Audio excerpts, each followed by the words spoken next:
السلام عليكم ورحمة الله وبركاته. إنشاءالله نن به موږ ربنا پریکټیس وکړو خوندو.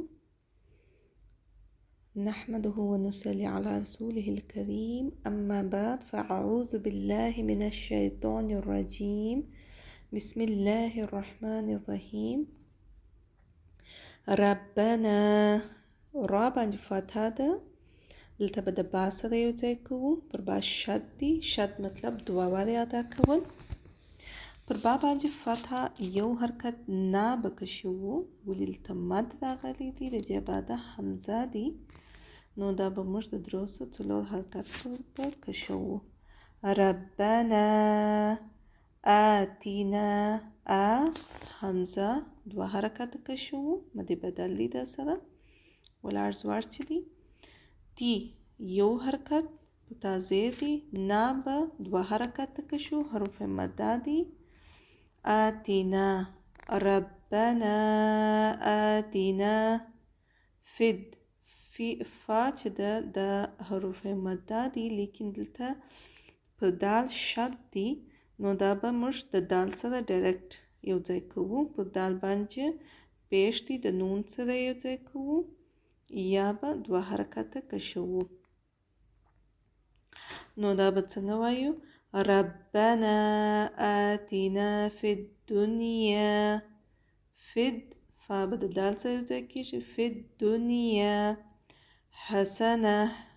دلته ح باندې فتحه ده، پر سین باندې فتحه ده، او پر نون باندې یعنی درې سره زورونه دي، یو حرکت دی. حسنه. که موږ سا ولاړه سي، نو دلته به موږ درېږو، حسنه ویلی سي نه. که زموږ سا جاري وه، ټوله موږ په یوه سا کې ووایو، نو بیا حسنه تا باندې تنوین دی، دا به موږ د واو سره ادغام کوو. پر وا باندې شد دی، بیا په دې فتحه ده، واو به بیا د فتحه سره ادا کوو.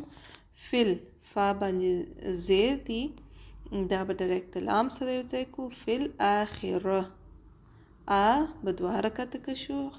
خی، خا باندې زیر دی، یو حرکت. یو حرکت. تی، تا باندې زیر دی، یو حرکت. حسنه، دلته بیا یو حرکت دی، زورونه دي.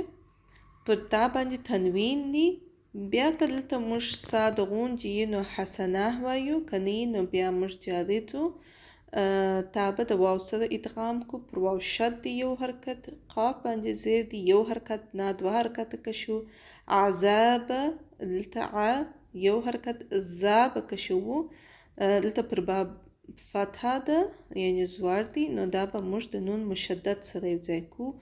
بنار، نا به دوه حرکت کشو، را دلته سکون لیږي. دلته که موږ سټاپ وکړو، نار، نو پرا سکون لیږي. نو دا به موږ څنګه وایو؟ ربنا آتنا فی الدنیا حسنه وفي الآخرة حسنه وقنا عذاب النار.